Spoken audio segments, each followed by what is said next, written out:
नमस्कार, आप देख रहे हैं एटीडी न्यूज और मैं हूं आपके साथ भावना। चलिए रुक करते हैं खबरों की ओर। विधानसभा क्षेत्र सीतापुर बतौली मैनपाट ब्लॉक के सहायक शिक्षक वेतन विसंगति दूर करने की मांग को लेकर सीतापुर लाल बहादुर शास्त्री स्टेडियम में बीते 6 फरवरी से अनिश्चितकालीन आंदोलन पर चले गए हैं और आज 9 फरवरी को चौथे दिन भी स्टेडियम में बड़ी संख्या में महिला एवं पुरुष सहायक शिक्षक अपनी मांगों के समर्थन में आंदोलन में शामिल रहे।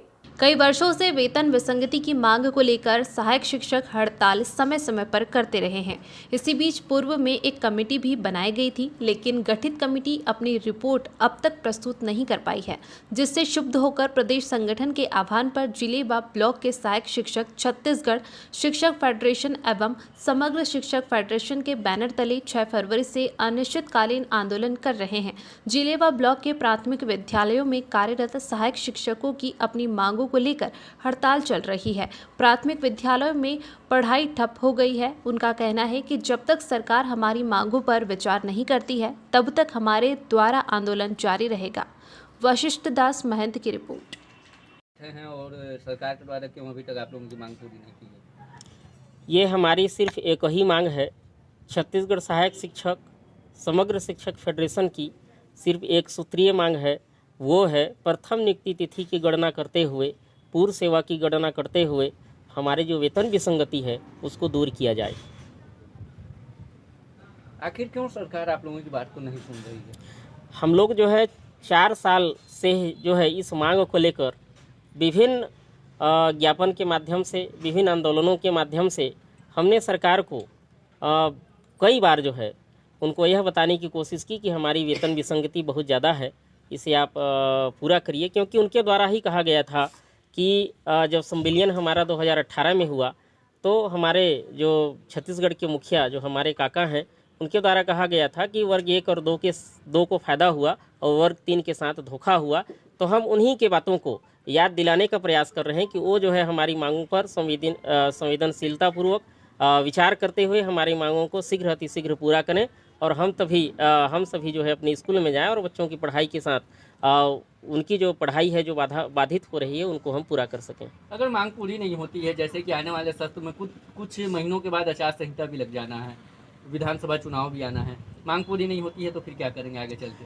हमारी मांग जब तक पूरी नहीं होगी तब तक हमारा जो आंदोलन है अनवरत जारी रहेगा और जब तक हमारी मांगों के संदर्भ में कोई सकारात्मक उनकी तरफ से पहल नहीं होती है, मांग पूरा नहीं होता है, तब तक हम लोग इसी तरह से आंदोलन में डटे रहेंगे। अपना परिचय दे दीजिएगा। मैं राजू राम खलखो, छत्तीसगढ़ सहायक शिक्षक समग्र शिक्षक फेडरेशन ब्लॉक इकाई सीतापुर अध्यक्ष। जी, एक तरफ आप लोगों की मांग और एक तरफ बच्चों का भविष्य, दोनों आज अधर पे लटका हुआ है और समस्या ये सबसे बड़ी है कि आप यदि यहाँ हड़ताल में बैठ रहे हैं तो बच्चों का भविष्य कहीं ना कहीं खतरे में जा रहा है। आखिर क्यों सरकार इस प्रकार का कार्य, क्या कहना चाहेंगे छत्तीसगढ़ सरकार को, भूपेश सरकार को? वादे तो बड़ी बड़ी की हैं लेकिन आज तक अपने वादों को पूरा नहीं किया। सभी जानते हैं और सभी को विदित है। हमको भी बहुत दुख होता है कि बच्चों के साथ जो हमारा लगातार जो लगाव है वो छूट गया और यही समय है बच्चों की पढ़ाई का। हमें भी बहुत खेद है, लेकिन क्या करें, हमेशा सरकार हमको 4 साल से ठगते आ रही है। कुल मिला करके आश्वासन पे आश्वासन दे रही है, लेकिन उसका ठोस कदम आज तक नहीं निकाली है। हमको आश्वासन नहीं चाहिए।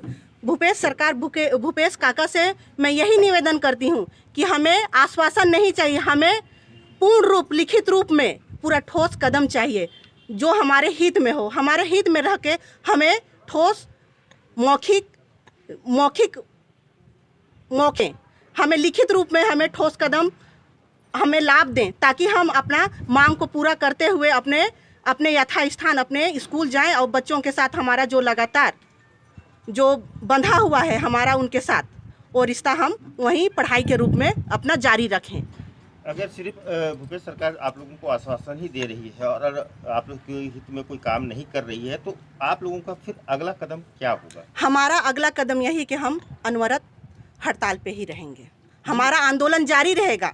ये तब तक नहीं रुकेगा जब तक कि सरकार हमको ठोस आश्वासन नहीं देती। हमारा वेतन विसंगति दूर जब तक नहीं करेगी तब तक हम टस से मस अपने आंदोलन से नहीं हिलेंगे। यही हमारा उद्देश्य है और हमारा पहला और आखिरी नारा यही है कि वेतन विसंगति दूर करो, दूर करो, दूर करो। अपना परिचय दे दीजिएगा। मैं श्रीमती उषा भगत, समग्र शिक्षा फेडरेशन छत्तीसगढ़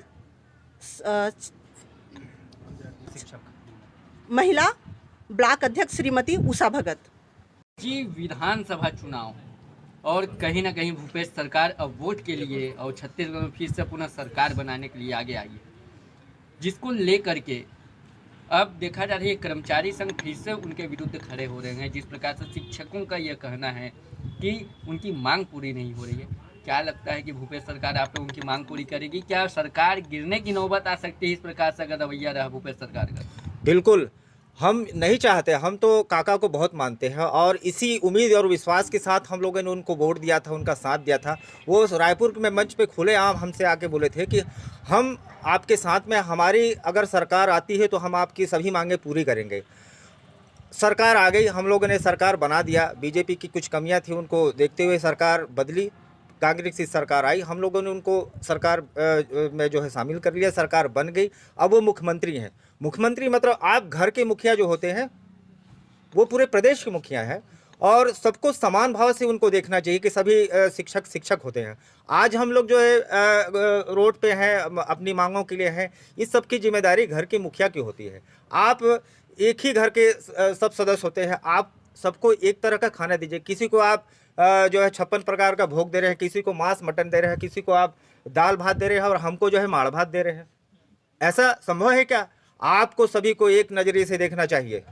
हम सहायक शिक्षक फेडरेशन वर्ग 3 शुरू से ही आंदोलनरत हैं। आपके द्वारा ये आश्वासन सिर्फ दिया जाता रहा है कि हम आपकी मांगे पूरी करेंगे। इस बात के लिए आपने जो है कमेटी गठित की। आज 17-18 महीने हो गए हैं, कमेटी का कोई रिपोर्ट आज तक प्रस्तुत नहीं किया गया है। आप सिर्फ जो है बड़ी बड़ी जो है सम्मेलन में भाग लेंगे, एसी कमरे में बैठे रहेंगे, एसी गाड़ियों में घूमेंगे, फूल माला पहनेंगे। आपको हमारी बातें सोचनी चाहिए।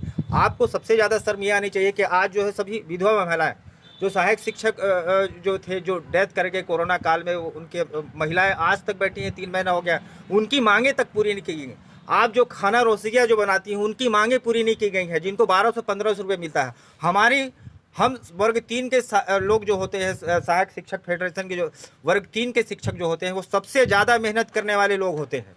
हमारी मांगे आज तक जो है लटका के रखी हुई सरकार, हमको बहुत और उम्मीद विश्वास था कि काका हमारी बात सुनेंगे। आज जो है अब विधानसभा 5वां बजट सत्र जो है प्रस्तुत होने वाला है। हमारी यही मांगे हैं कि हमारे बजट सत्र में हमारी मांगों को रखा जाए और हमको लिखित में कोई आश्वासन दिया जाए। हमको कोई जो है गुरेज नहीं होगा। हमको बहुत दुख है, हम अपने बच्चों को छोड़ के यहाँ आए हुए हैं। हमको कोई काला कुत्ता, पागल कुत्ता नहीं काटा है कि हम हड़ताल में बार बार जाए। आप हमको बराबर का दर्जा दे दीजिए। आप हमको भले पदोन्नति मत देते, कुछ नहीं करते। आपने हमारे आंदोलन को काटने के लिए पदोन्नति कर दिया, हमारे बीच HM बना दिया। 15 से 2000 के बीच उनको फ़ायदा दिया। आज वो HM जो है नहीं आ रहे हैं। आपने हमारे मांग को दूसरी दिशा में ले जाने के लिए प्रयास किया है, फिर भी सारे HM और सारे सहायक शिक्षक हमारे बीच में हैं और आंदोलनरत है। विकासखंड के सभी पूरे प्रदेश के विकासखंड में आंदोलनरत है। हम चाहते हैं कि हमारी मांगे पूरी हो। काका होश में आए। आगे आने वाले भविष्य को देखते हुए, आगे आने वाले चुनाव को देखते हुए हम ये उम्मीद करते हैं कि काका हमारी बात सुनेंगे। क्या लगता है कि हमेशा एक नारा भूपेश सरकार का सामने निकल के आता है, काका अभी जिंदा है। क्या लगता है कि ये नारा सच में कार्यरत है, कारगर है, या सिर्फ काका सिर्फ जिंदा है अपने परिवार के लिए और अपने मुद्दों के लिए और अपने झूठे वादों के लिए? इसमें काका की गलती नहीं है। काका जिंदा हैं और जिंदा रहेंगे। हमें उम्मीद और विश्वास है कि हमारी मांगे वो पूरी करेंगे। लेकिन यदि यही स्थिति रही और वो सिर्फ अपने अधीनस्थ सरकारी IAS अधिकारियों के बदौलत रहेंगे तो सरकार गिर जाएगी। अभी सभी लोग आंदोलनरत हैं। हमारी छोटी सी मांगे हैं, इन मांगों को आप पूरी कर सकते हैं। हम क्योंकि सबसे ज़्यादा कर भरने वाले हैं भारतवर्ष में, जितने भी जो है और नागरिक हैं, हम सभी उनका कर्ज भरते हैं। उनके आधार हमारे कर्ज के आधार पे, हमारे कर के आधार पे ही आप जो है सुख का जो है साधन जुटाते हैं। आपके पास पर्याप्त पैसा है, पर्याप्त संसाधन है, पर्याप्त शक्ति है, आप दूसरे को दे सकते हैं, हमको नहीं दे सकते। हम घर के लोग हैं, आपके बच्चे हैं। जी, अपना परिचय दे दीजिएगा। मुकेश सिन्हा, जिला अध्यक्ष सरगुजा सहायक शिक्षक समग्र फेडरेशन, जिला उपाध्यक्ष।